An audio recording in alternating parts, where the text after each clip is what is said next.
సత్యదర్శనం కార్యక్రమానికి స్వాగతం సుస్వాగతం. మిత్రులారా, మనం సత్యంతో జీవించడం కోసం ఎన్నో అద్భుతమైన విషయాలు అద్భుతమైన మాస్టర్ల ద్వారా పుస్తకాల ద్వారా తెలుసుకుంటూ వస్తున్నాం. మనం చిన్ననాటి నుండి విన్నటువంటి వేమన పద్యాల నుండి ఎంతో ఆత్మజ్ఞానాన్ని తీసుకోవచ్చని బ్రహ్మర్షి పితామహ పత్రిజీ వారు వారు పాటలు పాడి మనకు వినిపించారు. వారి గానామృతంతో వేమన పద్యాల్లోని ఆధ్యాత్మికతను తెలుసుకున్నాం. నేటి సత్యదర్శనంలో వేమన వాణి, వేమన గారు ఎన్ని ఆధ్యాత్మిక పద్యాలు పాడారో వాటన్నిటినీ మనం మరిన్ని అద్భుతమైన విషయాలు ఈ ఎపిసోడ్ ద్వారా తెలుసుకుందాం. ఈ జ్ఞానం మనకు అందిస్తున్నారు పిరమిడ్ ధ్యాన గీతాల మాస్టర్గా పత్రిజీయే వారికి నామకరణం చేశారు. Senior most pyramid master Pandurangaiah గారు. వారితో మాట్లాడి అద్భుతమైన విషయాలు అద్భుతమైన పద్యాలు విందాం. నమస్కారం సార్. నమస్కారం sir. Welcome to PMC. Thank you sir. Right sir. Sir, Vemana Vani అంటే వేమన అందించిన ఆత్మజ్ఞానం సార్. సో ఏ పద్యంతో ప్రారంభిద్దాం సార్? బ్రహ్మర్షి పితామహ పత్రి గారికి శతకోటి ఆత్మ ప్రణామాలు. అలాగే ఈ కార్యక్రమాన్ని వీక్షిస్తున్న పిఎంసి ప్రేక్షకులందరికీ కూడా ధ్యానాభివందనాలు, ఆత్మ ప్రణామాలు. మరి యోగి వేమన గారికి కూడా ఆత్మ ప్రణామాలు. మరి యోగి వేమన మనందరికీ తెలుసు సార్, తెలుగు వాళ్ళందరికీ ముఖ్యంగా సుపరిచితుడు. అయితే ఈ వేమన పద్యాలను చిన్నప్పటి నుంచి మనం పాఠ్యపుస్తకాల్లో కొన్ని విన్నాము.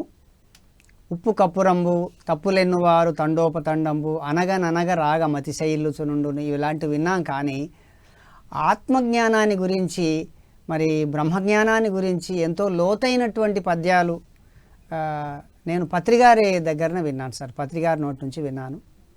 ఓహో, ఇన్ని పద్యాలు ఉన్నాయా అని అప్పుడు నాకు ఆశ్చర్యం అనిపించింది. రైట్, ఇప్పుడు వాటితోనే మొదలెడదాం. ఉప్పు కప్పు రంబు ఆత్మజ్ఞానం తెలుసుకోకముందు, తెలుసుకున్న తర్వాత దాన్ని వినే పద్ధతే వేరే ఉంటుంది. దాంతోనే ప్రారంభిద్దాం సార్.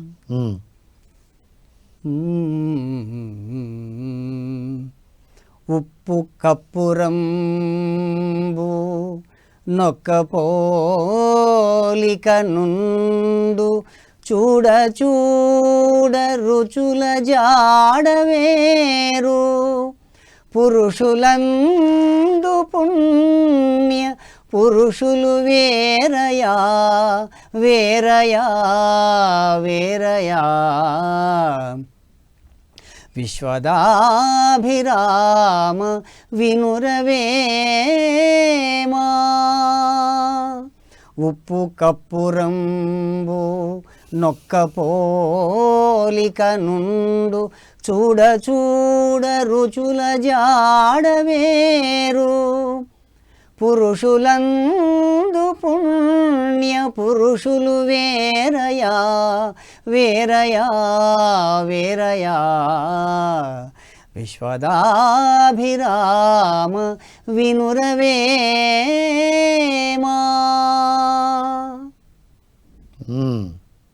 ధ్యానం తెలియక ముందు మనకు తెలియదు, ఈ అర్థం అయితే తెలియదు. ఇప్పుడేంటి సార్, ఆత్మజ్ఞానం తెలుసుకున్న తర్వాత అందులోని అర్థం ఏంటి అన్నట్టు? ఏంటంటే, చూడడానికి మనుషులందరూ ఒక్కలాగానే కనిపిస్తారు పైకి. మనం ఏంటంటే ఆకారం, మనిషి యొక్క భౌతిక శరీరాన్ని ఆకారం ప్రకారం చూస్తాం కదా, రూపాలను చూస్తాము. కానీ మనం శరీరం కాదు కదా, ఆత్మ. ఈ ఆత్మతత్వం శరీరంలో ఏం కనిపించదు చూడగానే. చూడడానికి ఉప్పు కర్పూరం ఏ విధంగా రూపానికి తెల్లగా ఉంటాయో, తెల్లగా స్ఫటికం రూపంలో ఉంటాయి కదా, కానీ వాటి యొక్క చూడ చూడ రుచుల జాడ వేరు. ఉప్పును రుచి చూస్తే ఉప్పు తెలుస్తుంది, మరి కర్పూరం రుచి వేరే ఉంటుంది, దాన్ని మండిస్తే కానీ తెలుస్తుంది. అలాగే ఒక మనిషిని టచ్ చేస్తే, అతన్ని మాట్లాడిస్తేనో అతని ప్రవర్తనలోనో అప్పుడు అతని ఆత్మతత్వం అనేది మనకు తెలుస్తుంది అన్నమాట. సో ఆత్మజ్ఞానం ఉన్న వాళ్ళకి లేని వాళ్ళకి తేడా ఉంటుంది. చూడ్డానికి ఒకలాగే కనిపిస్తారు. ఇప్పుడు మనం అందరిలో తిరుగుతున్నాం. పత్రి సార్ కదా సార్, ఇప్పుడు 1947లో వచ్చారు భూమి మీదకి, అందరిలాగే తిరిగారు, అందరిలో ఉన్నారు. కానీ వారి యొక్క ఆత్మజ్ఞానం బోధిస్తూ ఒక ఆధ్యాత్మిక శాస్త్రవేత్తను చూసాం మనం. పురుషులందు పుణ్య పురుషులు వేరయ్యా. ఇక్కడ ఇంకొకటి ఉంది సార్. అచ్చా, పురుషుడు అంటే మగవాళ్ళని అనుకుంటారు అందరూ. మరి ఆత్మజ్ఞానం మగవాళ్ళకేనా? అందరికీ కదా. ఇక్కడ వేమన గారు ఏం చెప్పారంటే, నిజానికి ఆధ్యాత్మిక పరిభాషలో పురుషుడు అంటే జీవుడు. అచ్చా, పురుషుడు అంటే మగవాడు అని కాదు. కాదు సార్. ఈ విషయం కూడా నాకు పత్రిక ద్వారా స్పష్టంగా తెలిసింది. రైట్. జీవుడు అంటే జీవించి ఉన్న ఆడైనా మగైనా. ఆత్మ. పురుషుడు అంటే జీవుడు. యాక్చువల్ ఆధ్యాత్మిక పరిభాషలో జీవుడిని పురుషుడు అంటారు. ఓకే. అందుకే చతుర్విధ పురుషార్థాలు అనే పేరు వచ్చింది. అవును సార్. ఒక ఆత్మ, ఒక జీవుడు తన జన్మ పరంపరలో సాధించవలసినటువంటి పురుషార్థాలు 4 ఉంటాయి కదా, అట్లా పురుషార్థాలు అన్నాడు. పురుషోత్తముడు అంటారు. కాబట్టి పురుషుడు అంటే మగవాడు కాదు, ఒక జీవుడు. జీవించి ఉన్న ఎవరైనా, స్త్రీ కావచ్చు, పురుషుడు కావచ్చు. పురుషులందు పుణ్య పురుషులు వేరయ్యా. జీవుళ్లలో ఆత్మజ్ఞానం కలిగిన జీవులు వేరే, జ్ఞానులు వేరే. అందరూ జీవుళ్లే చూడడానికి, కానీ మరి ఆత్మజ్ఞానంతో ఉన్న జీవులు వేరే ఉంటారు. వారు వేరే, వీరు వేరే. ఆ డిఫరెన్స్ను చూపించారు పత్రిజీ పిరమిడ్ మాస్టర్లకి, బయటి వాళ్ళకి. మనం ధ్యాన సాధన చేసి పిరమిడ్ మాస్టర్ అయిన తర్వాత నుండి అందరిలో ఉంటున్నా ఎన్ని తేడాలుగా మనం కనబడుతున్నాయో చూస్తున్నాం కదా సార్. Wonderful sir. సో చిన్నప్పటి నుంచి విన్న దాంట్లో ఎంత ఆత్మజ్ఞానం ఉన్నదని అర్థమైంది మామూలుగా. సో చిన్ననాడు విన్నదే ఇంకొక పద్యం కూడా చెప్పండి సార్, దానిలోని ఆత్మజ్ఞానం మీ నుంచి విందాం. తప్పులెన్నువారు తండోపతండంబు ఉర్విజనులకెల్ల నుండు తాపు. తప్పులెన్నువారు తమ తప్పులెరుగరు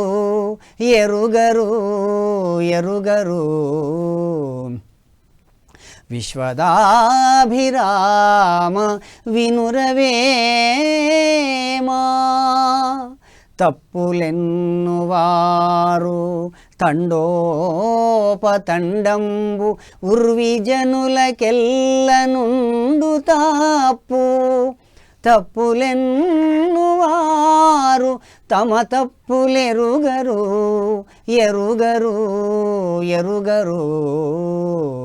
విశ్వదాభిరామ వినురవేమా. తప్పులెన్నువారు తండోపతండము. చాలా మంది, ఎంతో మంది ఉంటారు తండోపతండాలు. ఎంతో మంది అవతలి వాళ్ళ తప్పులను ఎత్తి చూపుతుంటారు. తప్పులెన్నువారు తండోపతండంబు ఉర్వి జనులకెల్ల నుండు తప్పు. ఉర్వి అంటే భూమి మీద ఉన్న మనుషులందరి లోపల కూడా తప్పులు ఉంటాయి. తప్పులు అంటే ఏమిటి అంటే అజ్ఞానం. ఇక్కడ మనం తప్పు అంటే తెలియక మరి ఎలా మాట్లాడాలి, ఎలా ప్రవర్తించాలి, ఇతరుల పట్ల మనం ఎలా ఉండాలనేవి కదా సార్ తప్పులు. మనం చేసే తప్పులు అంటే సృష్టి ధర్మం ఏ విధంగా ఉందో అధర్మం, ధర్మము సిద్ధాంతం అనేది ఒకటి ఉంది. సృష్టి మనం ఏ విధంగా జీవించాలనేది, ఆ జీవించడంలో మనం ఎన్నో పొరపాట్లు తప్పులు చేస్తుంటాం జ్ఞానం లేక మానవుడు. కాబట్టి అనేక జన్మల్లో మనం అనేక తప్పులు చేస్తూ కర్మలు చేస్తూ ఉన్నాము. కాబట్టి తప్పు చేయని వాళ్ళు ఎవరు లేరు భూమి మీద. ముఖ్యంగా తప్పు చేస్తూనే ఇంకొకరు తప్పులు పడుతూ ఉంటారు.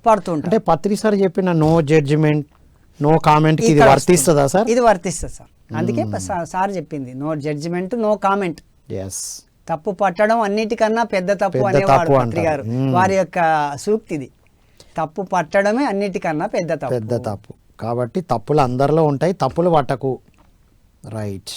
తప్పులు పట్టడమే పెద్ద తప్పు అంటే పెద్ద తప్పు. ప్రతి ఒక్కరూ భూమి మీదకి నేర్చుకోవడానికి వచ్చారు, ఆత్మజ్ఞానాన్ని తెలుసుకుంటూ నేర్చుకోవడానికి వచ్చారు. కాబట్టి మనం అందరం ఆ మార్గంలోనే ఉన్నాం. తప్పులు చేస్తూ నేర్చుకుంటాము. రైట్. తప్పులు చేయకుండా ఎవరు ఏమి నేర్చుకోరు. రైట్. సో తప్పుల నుండి నేర్చుకోవాలి అంటారు. నేర్చుకోవడానికే అవి జరుగుతున్నాయి. Wonderful sir. పత్రి సార్ చెప్పిన ప్రతి ప్రిన్సిపల్కి ఒక పద్యం ఉంది sir. So no judgement no comment. Wonderful sir, super. So next ఇంకా చిన్నప్పుడు విన్న ఇంకొకటి ఏంటి సార్ రొటీన్గా విన్నది? అనగననగ రాగమతి శైలు. సంగీతాన్ని గురించి, సాధన గురించి కూడా ఉంది దీంట్లో. చెప్పండి. ఇది నాకు కూడా పనికొస్తుంది, సంగీత సాధకులందరికీ కూడా పనికొస్తుంది. నా గాత్రం బాగాలేదు, నా పాట బాగా రావట్లేదు అని అనుకునే వాళ్ళకి ఇది చక్కటి. నాకు అనుభవ జ్ఞానం రావట్లేదు, ధ్యానం నేను సరిగా చేయలేకపోతున్నా, ఇటువైపు కూడా చూడొచ్చు సార్. అటువైపు సాధన అంటే సంగీతమే కాదు, ఏదైనా సాధన. రెండింటి గురించి చెప్పారు. ఓకే. అనగననగరాగమతిశయిల్లుచునుండు తినగవేము తీయనుండు సాధనమున పనులు సమకూరు ధరలోనా ధరలోనా ధరలోనా విశ్వదాభిరామ వినురవేమా.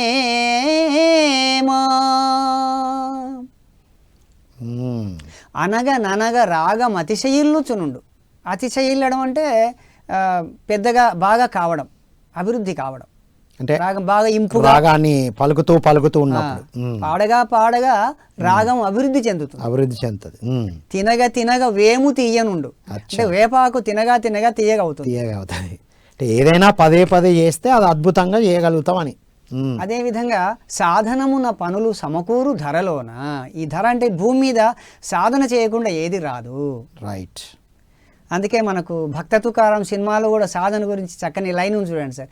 సాధన చేయుమురా నరుడా సాధ్యము కానిది లేదురా, సాధన చేయుమురా నరుడా సాధ్యము కానిది లేదురా, అలవాటైతే విషమే అయినా హాయిగా త్రాగుట సాధ్యమురా, హాయిగా త్రాగుట సాధ్యమురా. వాహ్, చాలా అద్భుతంగా గుర్తు చేస్తున్నారు సార్. ఇవన్నీ ప్రాక్టీస్ సినిమాలా అలా చూసి వెళ్ళిపోయిన విషయాలు ఇవన్నీ. నిజంగా సాధన ప్రాక్టీస్ మేక్స్ మ్యాన్ పర్ఫెక్ట్ అన్నారు ఇంగ్లీష్ లో. ఎవ్రీవన్ పర్ఫెక్ట్ అని మారుదాం మనం. Practice makes everyone perfect. Perfect. Wonderful. మరి ఇంకా రాయి రాయిని గూర్చి రాయగా రాయగా నున్ననైన అటులు అన్ని పనులు పాటు చేసినంత పరిపాటి యగునయా యగునయా యగునయా.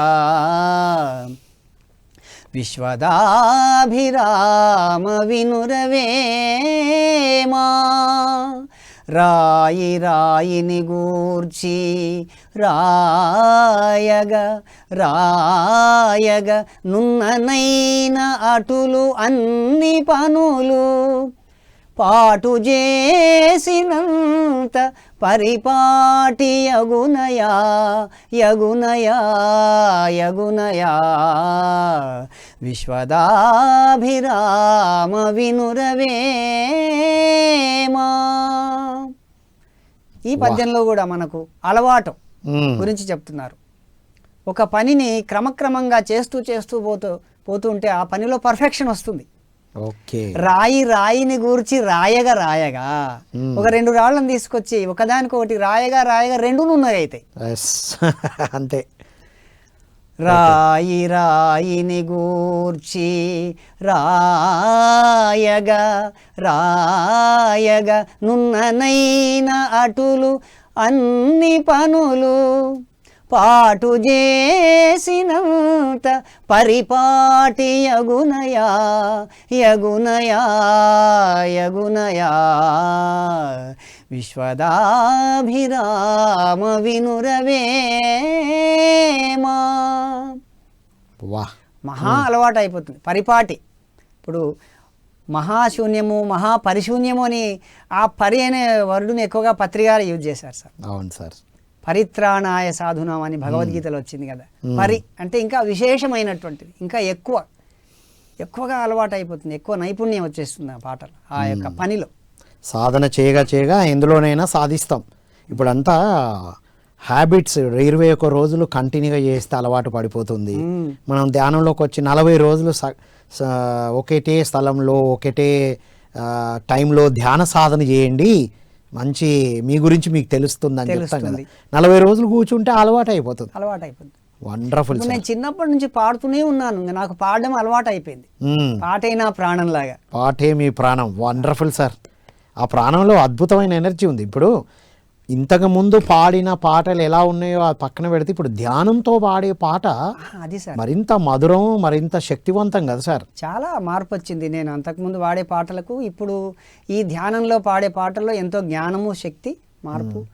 మరి ధ్యానంలోకి వచ్చాక, పత్రికారి దగ్గరకు వచ్చాక మరి ధ్యానమే నా జీవితం అయిపోయింది. రైట్. పాటే నా ప్రాణం, ధ్యానమే నా జీవితం. వండర్ఫుల్. ధ్యాన గీతాలతో అల్టిమేట్గా చెప్తున్నారు. సో నెక్స్ట్ ఇంకా దేని గురించి పాడతారు సార్? ఇంకా సార్ వేమన గారు ఎన్నో విషయాలు చెప్పారు సార్, అద్భుతమైన విషయాలు, జీవిత సత్యాలు, ఆధ్యాత్మిక సత్యాలు. త్రికరణ శుద్ధి గురించి చెప్పారు. త్రికరణ శుద్ధి. త్రికరణ శుద్ధి అంటే మనస్సు మనోవాక్కాయ కర్మణ అంటారు చూడండి. మనసా వాచా కర్మణ అంటే మనం మనసులో ఏది ఆలోచిస్తామో అదే మాట్లాడాలి, ఏది మాట్లాడతామో అదే చెయ్యాలి. ఎస్.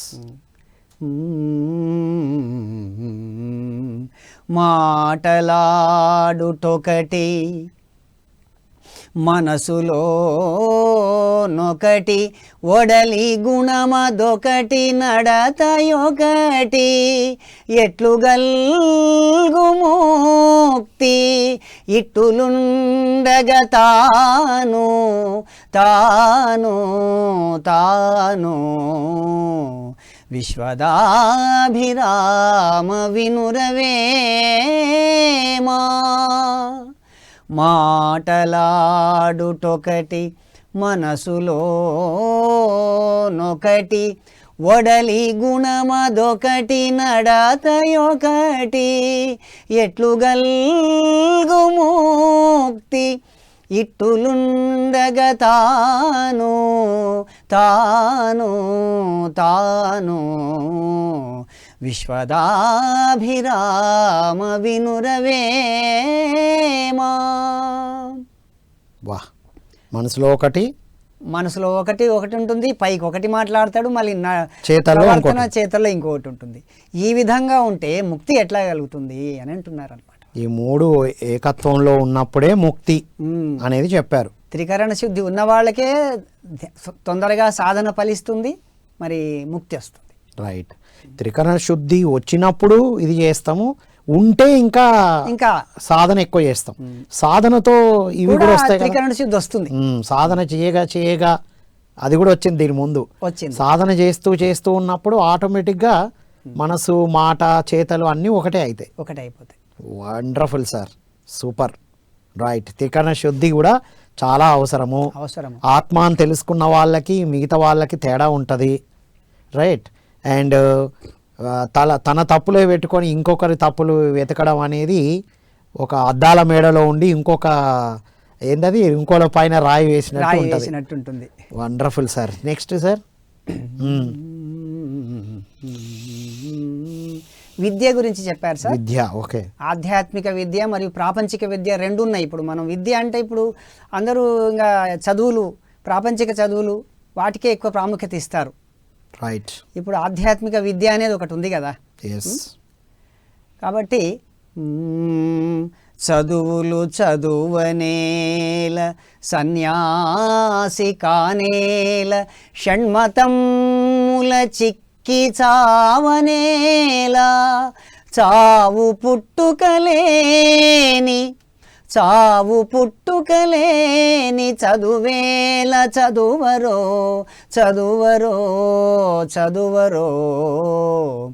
విశ్వదాభిరామ వినురవేమా. చదువులు చదువనేల, సన్యాసి కానేల, షణ్మతముల చిక్కి చావనేల, చావు పుట్టుకలేని చదువేల, చదువరో విశ్వదాభిరామ వినురవేమా. వారు చెప్పిన ప్రతి పద్యంలో ఎంతో లోతైన అర్థం ఉంది సార్. ఏమంటారు? ఎంతో ధ్యాన సాధన చేస్తే కూడా మనకు అర్థమవుతుంది. చదువులు చదువనేల, సన్యాసి కానేల అంటే ఇక్కడ మరి ప్రాపంచిక విద్యలు కూడా ఉన్నాయి, రకరకాల మతాలకు సంబంధించిన పుస్తకాలు కూడా ఉన్నాయి. షణ్మతాలు అన్నారు ఇక్కడ, 6 రకాల మతాలు. ఓకే. మనిషి మామూలుగా తన పొట్టకూటి కోసం మామూలుగా చదవడం, ఒక ఉద్యోగం చేయడం ఇది మామూలే కదా సార్. కానీ ఇతరత్ర ఎన్నో గ్రంథాలు, ఎన్నో రకాల గ్రంథాలను చదువుతాడు. ఆ మతంలో ఏముందో తెలుసుకుందాం, వీళ్ళు ఏం చెప్పారు, వాళ్ళు ఏం చెప్పారు. కానీ చివరికి ఆధ్యాత్మిక విద్య తెలియనంత వరకు మనిషి ఒక వైరాగ్య భావంలో పడిపోయి సన్యాసి కానేలా అంటున్నాడు. సన్యాసి అంటే సంసారం వదిలిపెట్టడం అనేటువంటి అర్థంతో అనుకోవడం సంసారం అంటే ఇవి వద్దు అనుకోవడం. అంటే విసుగొస్తుంది. ఆధ్యాత్మిక తెలియనంత వరకు సంసారం చేస్తాడు, చదువుకుంటాడు, ఉద్యోగం సంపాదిస్తాడు, భార్య పిల్లలు అందరూ ఉంటారు. చివరికి జ్ఞానం లేక ఆధ్యాత్మిక విద్య తెలియనప్పుడు మరి ఇంకా బోరు కొడుతుంది కదా సార్. ఇది వద్దు అదొద్దు ఇది రేకు ఎందుకని విసుగొస్తుంది. మరి అప్పుడు ఆనందం ఉండదు. అన్నీ అనుభవించింటాడు కానీ ఆనందం దొరకదు, వెలితి ఏదో ఒక అసంతృప్తి. ఓకే. కాబట్టి అప్పుడు మరి చావు పుట్టుక లేని చదువేల చదవరు. మరి ఆ సన్యాసిలాగా అన్ని వదిలిపెట్టాలి, వద్దబ్బా ఈ భార్య వద్దు, పిల్లలు, సంసారం అంత కష్టాలని అనుకుంటాడు. ఆ కర్మ వస్తుంది, ఇంకా పూర్వజన్మ కర్మ వచ్చి అడ్డం వస్తుంది. మనకి ఇంతకుముందు వేమన గారు చెప్పినట్టు భవము పూర్వకర్మ ఫలము వలన కలిగినను మనసు గట్టిపరచి కష్ట సుఖములు ఏవి కలిగిన తలపకన్నట్లు గత జన్మలో చేసిన కర్మలన్నీ అడ్డం వస్తాయి, కష్టాలు వస్తాయి. అప్పుడు సన్యాసిలాగా అయిదామని అనుకుంటాడు కానీ అది సరైంది కాదు. చావు పుట్టుక లేని చదువేల చదువరు, అసలైన చదువు చదవండి. అదే ఆత్మవిద్య. ఆత్మవిద్య. ఆత్మకు ఆత్మ చావు పుట్టుక లేనిది ఏది అంటే ఆత్మ. అంతే. ఆత్మవిద్య తెలుసుకోండి. చావు పుట్టుక లేనిదే నువ్వు నాకు చావు లేదు పుట్టుక లేదు అని తెలిసినప్పుడు ఇంకేముంది, ఏది వదలము ఏది పట్టుకోం ఉంటాం కానీ ఉండవు. వావ్, చాలా బాగా సార్. ధ్యానం చేస్తే కానీ ఇందులోని అంతరార్థం మనకు అర్థం అవుతుంది sir. Wonderful sir. Right, next sir. స్వానుభూతి గురించి చక్కటి పద్యం చెప్పారు సార్. అనుభవ జ్ఞానం, ఆత్మ యొక్క అనుభవ జ్ఞానం పత్రి సార్ చెప్పారు. అనుభవమే జ్ఞానము. దాని గురించి కూడా చెప్పారా? చెప్పారు. ఈ పద్యాన్ని పత్రికారు ఎక్కువగా పాడేవారు. స్వానుభూతి లేక శాస్త్రవాసనలచే సంశయంబు చెడదు సాధకునకు చిత్రదీపమున చీకటి చెడనట్లు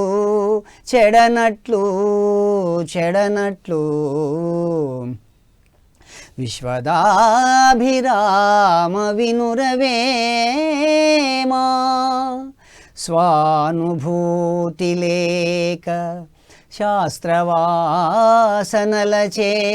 సంశయంబు చెడదు సాధకునకు చిత్రదీపమున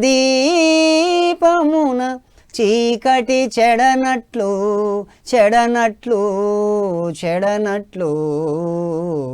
విశ్వదాభిరామ వినురవేమా. స్వానుభూతి అంటే స్వయంగా అనుభూతి చెందనంత వరకు స్వ అనుభూతి. శాస్త్రవాసనలచే సంశయంబు చెడదు సాధకునకు. శాస్త్రాలంటే పుస్తకాలు చదివి శాస్త్రవాసనలచే సంశయంబు చెడదు అంటే ఆత్మ ఉందా లేదా ఎలా ఉంటుంది అనేది పుస్తకాల ద్వారా తెలియదు. ఆత్మ యొక్క అనుభవం కేవలం ధ్యాన సాధన ద్వారా ఎవరికి వారే ఆ ఆత్మానుభవాన్ని పొందాలి. అనుభవం వస్తేనే అన్ని సంశయాలు పోతాయి అంటున్నారా? Okay sir. ఇప్పుడు పండు ఉంది సార్, మామిడి పండు ఉంది, నేను తిన్నాను, ఆ రుచి మీకు తెలియదు కదా. చాలా బాగుంటది, టేస్టీగా ఉంటది అంటే నాకెట్ట తెలుస్తుంది? అదే తిని చూడాలి. ఓకే. కాబట్టి ఇంకొక ఎగ్జాంపుల్ చెప్తున్నారు దానికి. ఈ పద్యంలో చిత్రదీపమున చీకటి చెడనట్టు. చిత్రదీపం అంటే ఒక దీపం యొక్క బొమ్మను గీస్తే ఆ గీసిన బొమ్మను తీసుకొచ్చి అక్కడ పెడితే వెలుగు రాదుగా. రైట్. నిజమైన దీపం వెలిగించాలి. చిత్రదీపము. ఓహో. చిత్రదీపం అంటే బొమ్మ, చిత్రం అంటే బొమ్మ, అదే పటము. దీపం బొమ్మ తీసుకొస్తే చీకట్లో పెడితే వెలుగు పోదుగా, వెలుగు రాదు కదా. అలాంటిదే ఇది కూడా. అలాంటివే శాస్త్రాలు. నువ్వు ఏది తెలుసుకున్నా అనుభవ జ్ఞానం ఉండాలి. అనుభవమే జ్ఞానం అన్నారు పత్రి అనేది పత్రిగారి పిరమిడ్ జ్ఞాన నవరత్నాల్లో ఉంది. ఆత్మే పరబ్రహ్మము, జీవుడే దేవుడు, దేహమే దేవాలయము, శ్వాసే గురువు, సమయమే సాధన, సహనమే ప్రగతి, అనుభవమే జ్ఞానము, దానమే ధర్మము. అన్నిటికీ ఒక్కొక్క పద్యం కూడా ఉంది. ధర్మమే పుణ్యము. అన్నిటికీ పద్యాలు ఉన్నాయి. ధర్మం గురించి ఏమన్నారు సార్? ధర్మయుతమైన పనులు చేయమని. గుణాల గురించి ఒక గుణాలు చెప్పండి. 3 గుణాలు. 3 గుణములందు ముఖ్య గుణంబును తెలియలేని వాడు వెలయునేట్లు, భ్రమలబడిన వాడు పలువెర్రి యగుధరా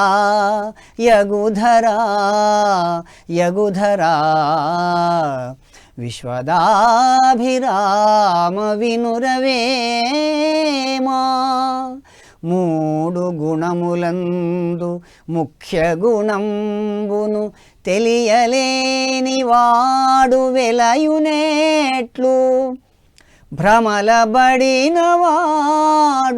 బలువెర్రి యగుధరా యగుధరా యగుధరా విశ్వదాభిరామ వినురవేమా. ఇక్కడ మూడు గుణాలంటే తమో గుణము, రజో గుణము, సత్వగుణము. ఈ మూడు గుణాల్లో ముఖ్యమైనది సత్వగుణం. ఓకే.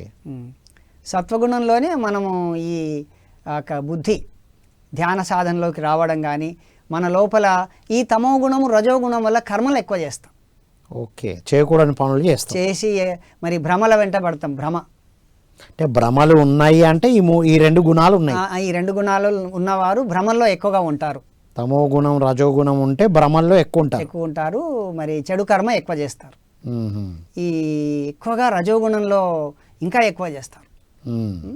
కాబట్టి ఆ మూడు గుణాల్లో ముఖ్యమైనది సత్వగుణము. ఆ సత్వగుణాన్ని తెలుసుకోమంటున్నాడు. వండర్ఫుల్. సత్వగుణంలో ఉన్నప్పుడే అన్ని భ్రమలు పోతాయి అంటున్నారు. ఆ సత్వగుణం రావాలంటే ఇప్పుడు తమో గుణంలో రజోగుణంలో ఉన్నవాళ్ళు కూడా ధ్యాన సాధన చేసి సత్వగుణంలోకి మారుతారు. మారిన వాళ్ళు ఉన్నారు. ఎందుకంటే గుణం అనేది సామాన్యంగా మారదు, జన్మ జన్మలకు కొంత కొంత మారుతుంది అని చెప్పారు పత్రికారు. చాలా టైం పడుతుంది, మార్చుకుంటూ సాధన చేసుకుంటూ వెళ్ళాలి, అనుభవజ్ఞానం పెంచుకుంటూ వెళ్ళాలి అంటారు. ఇదే విషయాన్ని మనకు బ్రహ్మంగారు కూడా చెప్తారు. యోగి వేమనకు సమకాలికుడు. వారు వీరు ఒకేలాగా ఉంటాయి. వారు చెప్పిన జ్ఞానం కానీ పద్యాలు కానీ. గుణము కుదిరినేని ఘనయోగి తానవును అన్నారు బ్రహ్మంగారు. ఓకే, అట్లా గుణము కుదిరేని ఘనయోగి తానవును. గుణము కుదిరితేనే ఘనయోగి అవుతాడు. యోగి కావాలంటే గుణాలు కుదరాలి, మారాలి, గుణాలు మారాలి. తమోగుణం అయితే రజోగుణంలోకి మారాలి, రజోగుణం నుంచి సత్వగుణానికి మారాలి, సత్వగుణం నుంచి చివరి నిర్గుణ స్థితిలోకి రావాలి. ఇప్పుడు యోగి వేమన అలాగే అయ్యారు కదా. వేమారెడ్డి అనేటువంటి వ్యక్తి అన్ని గుణాలని దాటి సత్వగుణం నుండి నిర్గుణిగా అయ్యి ఇవన్నీ మనకు పద్య రూపంలో అందించారు. Wonderful sir. రైట్, నెక్స్ట్ ఏం పాడాలనుకుంటున్నారు? విశ్వమందు బ్రహ్మ విస్తరించుటగాక వేరే బ్రహ్మమనుచు వెదుకనేలా తగిలియుండుగాదే తనలోన బ్రహ్మమో బ్రహ్మమో బ్రహ్మమో విశ్వదాభిరామ వినురవేమా. విశ్వమందు బ్రహ్మ విస్తరించుటగాక వేరే బ్రహ్మమనుచు వెదుకనేలా తగిలియుండుగాదే తనలోన బ్రహ్మమో బ్రహ్మమో బ్రహ్మమో విశ్వదాభిరామ వినురవేమా. బ్రహ్మం అంటే భగవంతుడు అంతటా విశ్వమంతటా ఉన్నాడు. మరి ఆ విశ్వమంతటా ఉన్న ఆ పరబ్రహ్మము తన లోపల తగిలి ఉన్నాడు. అట్లా ఒక కుండ ఉంది సార్, ఒక కుండ లోపల శూన్యం ఉంది, కుండ బయట కూడా శూన్యం ఉంది. శూన్యం ఉంది అంతే, అందులో ఉంది బయట కూడా ఉంది. కాబట్టి ఆ విధంగా ఈ శరీరం అనేది ఒక కుండ లాంటిది. చిదాకాశం అని చెప్తూ ఉంటారు. ఘటాకాశం చిదాకాశం. ఘటాకాశం అంటే మన లోపల ఉన్నటువంటి ఆత్మ. మన శరీరం, ఈ శరీరం అనేది ఘటంతో పోల్చారు పెద్దలు. కాబట్టి మరి పరబ్రహ్మంలోనే మనం ఉన్నాం. ఘటాకాశంలో ఉన్నది చిదాకాశంలో ఉంది, చిదాకాశంలో ఉంది ఘటాకాశంలో ఉంది. తగిలియుండుగాదే తనలోన బ్రహ్మము. వావ్, బ్రహ్మం అంతా మనలోనే ఉంది అంటారు. వావ్, అది తెలుసుకోవాలి సాధనతో. మనం చెప్పుకుంటున్న ఈ పత్రిసార్ అందించిన జ్ఞానంతో ధ్యాన సాధనతో. వండర్ఫుల్. Next sir. మనసే మాయా మృగమో మనసే మాయా మృగమౌ మనసేమిటి పైకిగాక మరిపోనీదు మనసున చంపిన మనసందే ముక్తి కల్గు మహిలో వేమా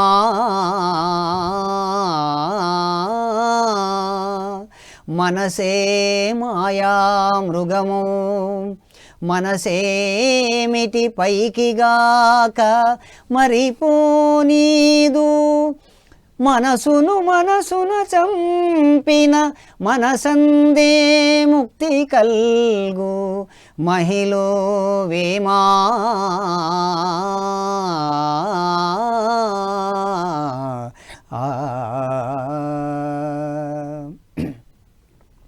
మనసే మాయామృగము అంటున్నారు వేమన. లేని మాయామృగము మనసేమిటి పైకి కాక మరిపోనీదు. ఆ మనసు అనేది మన ఆత్మాభివృద్ధికి అడ్డు తగులుతూ ఉంటుంది, మనల్ని అభివృద్ధి కానియదు. మరి అటువంటి మనసున చంపిన ముళ్ళును ముళ్ళుతోనే తీయాలన్నట్టుగా, మరి వజ్రాన్ని వజ్రాంతోనే కోయాలన్నట్టుగా మనసున చంపిన మనసందే ముక్తి కలుగు మహిలో వేమ. ఉన్నదంతా మనసులోనే ఉంది సార్. రైట్. మనసే మాయామృగం. మాయామృగం అంతే కదా. మరి ఇప్పుడు సీతాదేవి చెప్తుంది కదా, నాకు బంగారు లేడి కనబడిందని. అదే కదా. కాదు అది మనసే మాయామృగము, మనసులో కనబడ్డ అది మాయామృగం అని చెప్తాడు. అక్కడి నుంచి వచ్చింది కదా సార్? అక్కడి నుంచి వచ్చింది సార్. Wow super. ఈ మనసును పెద్ద భోగస్ అని అంటాడు మన ఓషో రజనీష్ గారు. సో నెక్స్ట్ దేని గురించి చెప్తారు సార్? పద్యం ఏంటి? మానవుడు మరి ఆ పరబ్రహ్మాన్ని గురించి తెలుసుకోవడం కొరకు, భగవంతుని గురించి తెలుసుకోవడం కొరకు, మరి ఇప్పుడు మానవుని యొక్క దశలు ఉంటాయి, జీవిత దశలు, బాల్యము, యవ్వనము, ముసలితనం, ఈ విధంగా ఉంటాయి కదా సార్. ఏ దశలో కూడా మన సాధన చేయడు, ఏ దశలో ఏ విధంగా ఉంటాడు మనిషి అనే దాని గురించి చక్కటి పద్యం చెప్పారు సార్ వారు. ఓ వావ్, ఇంట్రెస్టింగ్, చెప్పండి. బాల్యమందు శివుని పరికింపగలేరు, యౌవనంబునందు నరయలేరు, ముదిమియందు కూడా మోసమే కందురు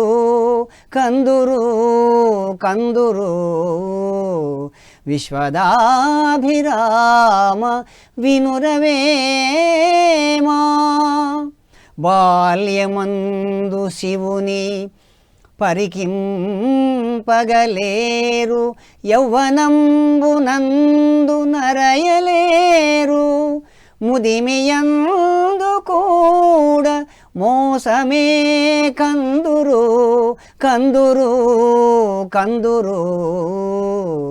విశ్వదాభిరామ వినురవేమా. బాల్యమందు శివుని పరికింపగలేరు అంటే చిన్నపిల్లవాడుగా ఉన్నప్పుడు మనము ఆ బ్రహ్మం గురించినటువంటి ఆలోచన ఎక్కడ ఉంటుంది సార్? చిన్నపిల్లవాడికి ఏముంటుంది? ఆసక్తి, ఆటల యందు ఆసక్తి ఉంటుంది. అంతే. అందుకే శంకరాచార్యుల వారు అన్నారు, బాలస్తావత్ క్రీడాసక్తః, తరుణస్తావత్ తరుణీసక్తః, వృద్ధస్తావత్ చింతాసక్తః. అట్లా యవనంలో కూడా ఉండదు, మరి ఉండదు. ఇక్కడ ఏమంటున్నారు యవనంలో? బాల్యమందు శివుని పరికింపగలేరు అంతే అన్నాడు. పలికించరాదు. ఎందుకు అనేది అదే ఆటల్లో, అంటే ఆటపాటల్లో వేరే వాటి మీద ధ్యాస ఉంటుంది. ఎంతసేపు ఆడుకుందాం ఉంటుంది. ఓకే. యవ్వనము నందు నరయలేరు. యవ్వనంలో ఉన్నప్పుడు కూడా సాధన చేద్దాం, ఆత్మని గురించి తెలుసుకుందాం, ముక్తిని గురించి సాధన చేద్దాం. ఇప్పుడు ఎందుకు మనకు డబ్బు కావాలి, ఉద్యోగం కావాలని ఆరాటం పోరాటం ఉంటుంది. స్త్రీ, భార్య, సంతానము, పిల్లలు, సంసారం, వ్యామోహం ఇవన్నీ ఉంటాయి. ముదిమి ఎందు కూడా మోసమే కందురు.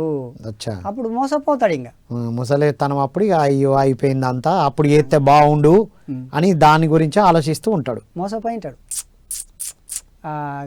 అందుకే వృద్ధస్తావత్ చింతాసక్తః అక్కడ చెప్తాడు. చింతలతోనే గడుపుతాడు, చింతలతోనే చింతిస్తాడు. ఆ రోజు అట్లా చేయకుంటే బాగుండు, ఇట్లా చేసి ఉంటే బాగుండు అని వాటితోనే గడుపుతాడు. ఇంకెప్పుడు టైం తొందరగా తీసుకోండి అంటున్నారు. అంతే కదా సార్? బాల్యమందు శివుని పరికింపగలేరు, యౌవనంబునందు నరయలేరు, ముదిమియందు కూడా మోసమే కందురు కందురు కందురు విశ్వదాభిరామ వినురవేమ. కాబట్టి వండర్ఫుల్ సార్. చివరిగా మొదలు పెట్టాలి, చిన్నప్పటి నుండి సాధన చేయాలి. పత్రి సార్ చెప్తారు కదా, చిన్ననాటి నుండే పిల్లలకు ధ్యానం చేయాలి అంటే ఈ 3 దశలు దాటినాక నువ్వు చేయాలనుకున్నా చేయలేవు, కాబట్టి ముందే చేయండి. వావ్, పత్రి సార్ ప్రిన్సిపల్స్కి చాలా దగ్గరగా ఉన్నాయి సార్ ఇవన్నీ. సో చివరగా మీ మెసేజ్ సార్. మరి అందరికీ నా యొక్క సందేశము ఏంటంటే, అందరూ కూడా ప్రతి ఒక్కరూ చిన్నప్పటి నుంచే తల్లిదండ్రులందరూ కూడా పిల్లలకు ధ్యాన సాధన చేయించాలి. అందరూ ధ్యానం చేయాలి, శాకాహారులుగా మారాలి. ముఖ్యంగా పాఠశాలలో విద్యార్థులందరికీ కూడా ధ్యానం చేయిస్తే వారు చక్కగా జీవిత సత్యాన్ని తెలుసుకుంటూ వారి యొక్క లైఫ్ను కూడా చాలా చక్కగా ఎంజాయ్ చేస్తారు. అందుకే నేను చిన్నపిల్లల్ని పట్టుకున్నాను సార్. పిల్లలకు మీరు ఇవి నేర్పిస్తూ ఉంటారు? ప్రతిరోజు ఒక 40 మంది సార్, ఒక 2 గంటలు కేటాయిస్తాను. 2 గంటలు కేటాయించి 40 మందికి ఇవి ఏమి నేర్పిస్తారు? వనపర్తిలో నేను శ్రీ లక్ష్మీ నరసింహ సంగీత ధ్యానాలయం అనే పేరుతో, పత్రిగారు సంగీత ధ్యానాలయం అని పేరు పెట్టమన్నారు. నేను దానికి ఒక పేరును జోడించాను, శ్రీ లక్ష్మీ నరసింహ. అంటే మాకు హిమాలయ గురువు అని చెప్పాను కదా సార్, వారి పరంపర శ్రీ లక్ష్మీ నరసింహ యోగానందులు వారు మాకు పరమ గురువు, మా ముత్తాత గారి గురువు. కాబట్టి ఆ పేరుతో నేను చక్కగా ఒక 40 మంది విద్యార్థులు రోజు వస్తారు సార్ నా దగ్గర. అంటే ఇప్పుడు ఇవన్నీ నేర్పిస్తారు? పద్యాలు, భగవద్గీత శ్లోకాలు నేర్పిస్తారు. ధ్యానము, సంగీతము, ఆధ్యాత్మిక విజ్ఞానం అని పేరు పెట్టుకున్నాను. వండర్ఫుల్. మీ నంబర్ చెప్పండి సార్ ఎవరికైనా కావాలంటే. ఆధ్యాత్మిక విజ్ఞానము నా నంబర్ సార్. నా నంబరు 9398698398. అది. So wonderful sir, thank you so much. Thank you sir. So మిత్రులారా, విన్నాం కదా, వేమన వాణి పత్రి సార్ ఏవైతే మనకు కార్డినల్ ప్రిన్సిపల్గా 18 ఆదర్శ సూత్రాలుగా పెట్టారో వేమన గారు కూడా అవే చెప్పారు. చిన్నప్పటి నుంచే ధ్యానం చేయించడం ఎందుకు అవసరం, ఏ దశల్లో ఎలా ఉంటాం చెప్పారు. ఉప్పు కర్పూరం వేరువేరుగా ఉంటుంది. మన పిల్లలకి ధ్యానం నేర్పిస్తే మనం ధ్యానం చేసి సమాజంలో ఉన్నా మనకు వేరే వాళ్ళకు తేడా కనబడదు. చూస్తే ఏం కనబడుతుంది? పత్రిసారిని చూసినప్పుడు ఏం తెలిసింది మనకి? మామూలు వ్యక్తే అనుకున్నాం, కానీ వారి జ్ఞానము, వారి ఆత్మజ్ఞాన పలుకులు కదా, వింటే కదా మనకు అర్థమైంది. పురుషులందు పుణ్యపురుషులు వేరయ్యా, అలాంటి పుణ్యపురుషులుగా తయారవ్వాలంటే సాధన చేయాలన్నారు. తర్వాత తప్పులు తన దగ్గర పెట్టుకొని వేరే వాళ్ళ దగ్గర తప్పులు వెతుకుతాం. Patri sir no judgement, no comment అన్నారు. సో ఎందుకంటే మనం తప్పులు చేస్తూ నేర్చుకుంటూ ఉన్నాం, తప్పుల నుండి నేర్చుకోవాలి అని చెప్పారు పత్రిజీ. సో ఎన్ని అద్భుతమైన విషయాలు, ఆత్మే పరబ్రహ్మం అని ఎన్ని అద్భుతమైన విషయాలు అందించారు మిత్రులారా. కాబట్టి మనం ధ్యానులుగా మనం నేర్చుకోవాలన్నా, మన పిల్లలకు నేర్పించాలన్నా వారు అద్భుతంగా నేర్పిస్తూ ఉంటారు. కడతాల్ కైలాసపురి పత్రిజీ ధ్యాన మహాయాగంలో కూడా పిల్లలతో భగవద్గీత శ్లోకాలు పాడిపించారు. ఇలాంటి శ్లోకాలను కానీ పద్యాలను కానీ మీరు నేర్చుకోవాలన్నా, పిల్లలకు నేర్పించాలన్నా వారు చెప్పిన నంబర్ని కాంటాక్ట్ చేయండి. వారి ద్వారా మనం అద్భుతంగా నేర్చుకుందాం, ఇది ప్రపంచానికి అందిద్దాం. ఇలాంటి అద్భుతమైన విషయాలు అందిస్తున్న పిఎంసికి అందరం మనం తన్ మన్ ధన్ సహకరించాలని కోరుకుంటూ ఈ వీడియోని లైక్ చేయండి, సబ్స్క్రైబ్ చేయండి, కామెంట్ చేయండి, ఇంకా ఏమేం కావాలో అందరికీ షేర్ చేయాలని కోరుకుంటూ మరో కార్యక్రమంలో మళ్ళీ కలుద్దాం. అంతవరకు సెలవు. Thank you all.